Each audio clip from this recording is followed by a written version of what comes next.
et bienvenue dans l'interview. On reçoit aujourd'hui le député fédéral MR Jean-Jacques Flahault. Merci d'être là. Agenda chargé pour vous en ce moment, puisque vous êtes rapporteur de la Commission des Affaires extérieures. Oui, absolument. Celle qui s'est penchée notamment sur le pacte de l'ONU pour des migrations dites sûres, notamment. Justement, ce pacte a été mis à l'agenda ce matin par la NVA du Conseil des ministres. Ça n'était pas vraiment prévu. Charles Michel prend des contacts bilatéraux, c'est-à-dire en face à face avec les différents ministres. On annonce un Conseil des ministres spécial avant la fin du week-end. On est encore plus loin dans la crise d'après les retours que vous avez ? Pas nécessairement, mais on est effectivement dans la crise depuis que la NVA a fait savoir qu'elle revenait sur son attitude positive qui était celle du mois de juillet, où tout le processus avait été finalisé. Et donc, forcément, depuis, on est en situation de crise. C'est tenable combien de temps? Parce que, ok, là maintenant on va arriver, il y aura Marrakech, ce sera une séance protocolaire, on l'a souvent répété par rapport à ce pacte. Charles Michel peut y aller, il avait dit qu'il irait à titre personnel, on va revenir sur tout ça. Mais je veux dire, fondamentalement, le début de l'année, c'est le moment où on approuve le budget fédéral. Est-ce qu'on pourra à ce moment-là être encore dans la situation actuelle où il y a un gros désaccord sur un dossier?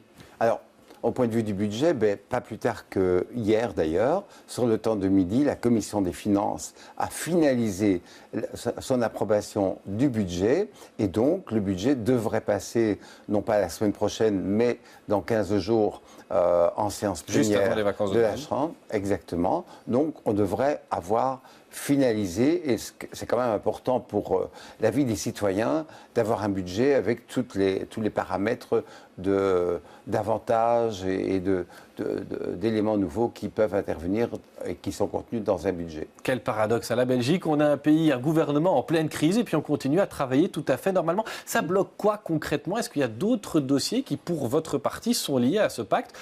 Ou bien est-ce que finalement ce n'est qu'une crise de façade?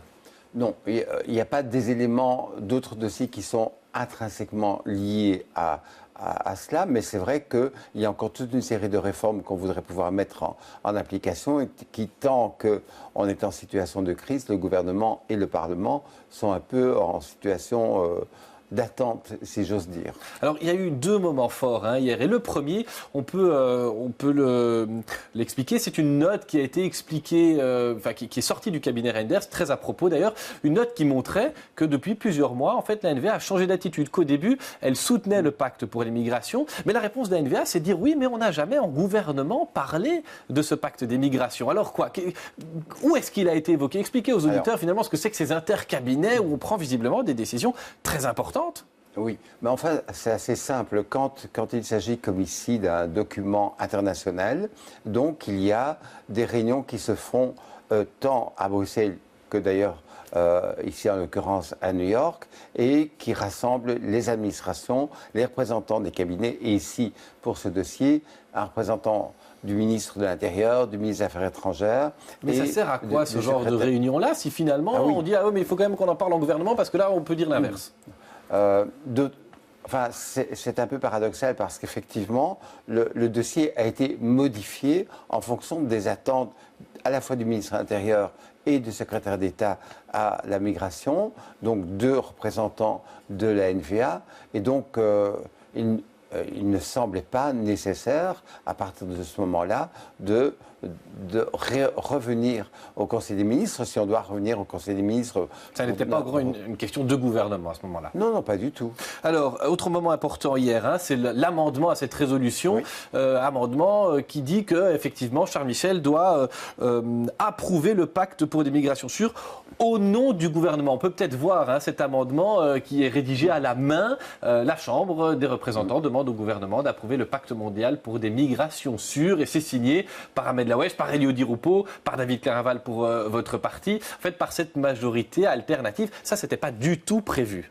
Non, effectivement, on avait déjà adopté en commission des relations extérieures des amendements qui étaient co-signés d'une part par 3 des 4 partis de la majorité, donc le MR, le CDNV et le VLD, et d'autre part par Ecolo Groen, le SPA et... La question, c'est un basculement. C'est-à-dire, c'est à ce moment-là que clairement Charles Michel ne peut plus dire « moi, à titre personnel, je soutiens le pacte ». C'est vraiment tout le gouvernement avec le risque de le faire tomber.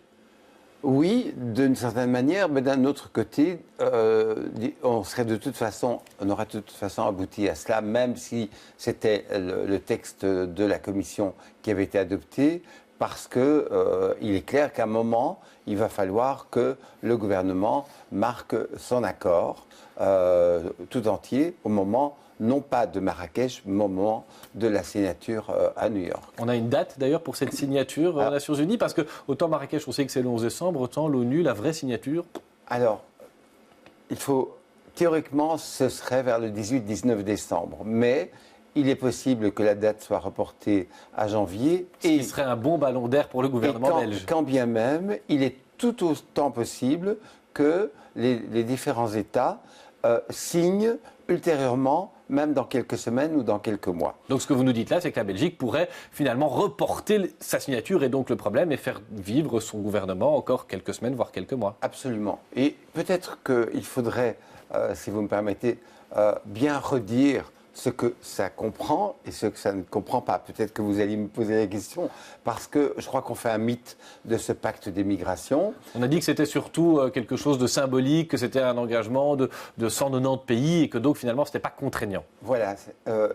Et là, tous les experts qu'on a auditionnés en commission des relations extérieures nous ont dit qu'il ne s'agissait pas d'un document contraignant. Ce n'est pas une espèce de loi internationale qui vient s'imposer aux lois belges, c'est une espèce de code de bonne conduite. Je préfère le voir comme ça. Alors, quand même, une dernière question là-dessus, Jean-Jacques Flahault. Charles Michel va faire des rencontres bilatérales, mais il en a eu une au début de la semaine, très longue, avec Yann Yambon, juste avant vraiment que la crise ne devienne si aiguë. Et on a du mal à se dire que les deux hommes qui connaissent la politique, qui connaissent le fonctionnement du Parlement, n'aient pas anticipé tout ce qui se passe. Alors, est-ce qu'on n'est pas dans une crise de façade qui permet à tout le monde, finalement, de sauver son image, le MR de prouver à quel point il est pour le pacte est prêt à s'opposer à la NVA, et la NVA, à quel point elle est regardante contre l'immigration? Vous pouvez l'interpréter comme ça. Et si, à la limite, j'aurais tendance à dire que si ça se résume à ça, pourquoi pas? Et tant mieux. Parce qu'effectivement, nous, au MR, on trouve que la problématique de l'humain, de l'humanisme, de la liberté, ce sont des éléments évidemment de base de notre pensée politique.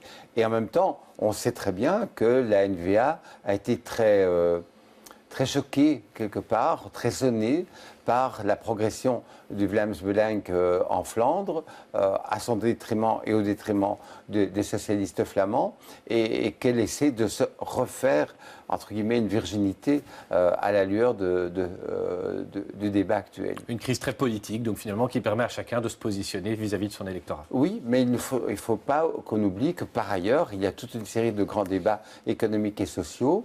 On en parle beaucoup avec les Gilets jaunes pour l'instant, qui sont importants. Alors justement, les Gilets jaunes, vous êtes élu, vous, dans la circonscription du centre. Braine-le-Comte, c'est votre commune, vous en avez été bourgmestre. Oui. Il y a des Gilets jaunes de ce côté-là? Vous avez parfois été bloqué dans votre secteur? Alors à Braine-le-Comte, pas du tout, mais la commune voisine, qui est la commune de Senef, où il y a une raffinerie.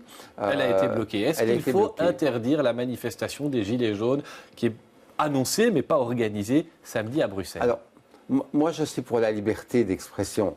Je suis libéral, pas pour rien.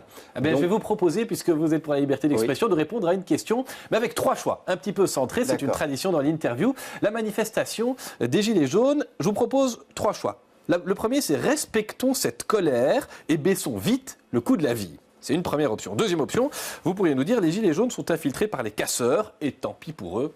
Sous-entendu, on interdit cette manifestation. Et puis troisième option, si je n'étais pas député, je pourrais être Gilet jaune. Alors qu'est-ce que vous répondez, vous, Jean-Jacques Flahault?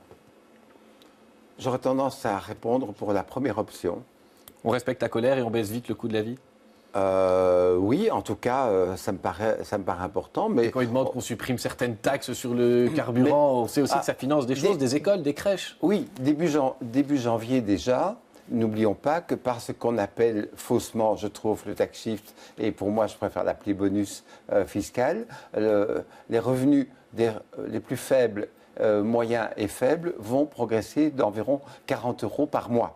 Ce qui n'est pas rien quand même. Bon, quand on est dans les difficultés, 40 euros, c'est pas énorme pour faire son plein, payer l'école des enfants, les courses de Noël. Mais pour un revenu d'environ 14 à 1500 euros, c'est déjà un élément non négligeable. Maintenant, il est clair aussi que la Belgique est dans une situation budgétaire qui n'est pas commode.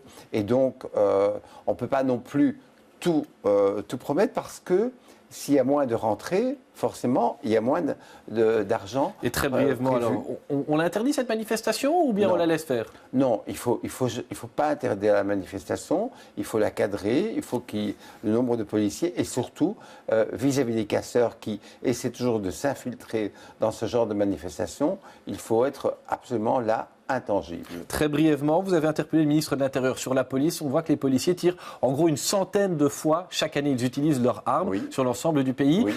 Ça indique quoi, ça, finalement? Que le policier est un métier à risque, qu'on doit plus les armer, qu'on doit donner plus de moyens?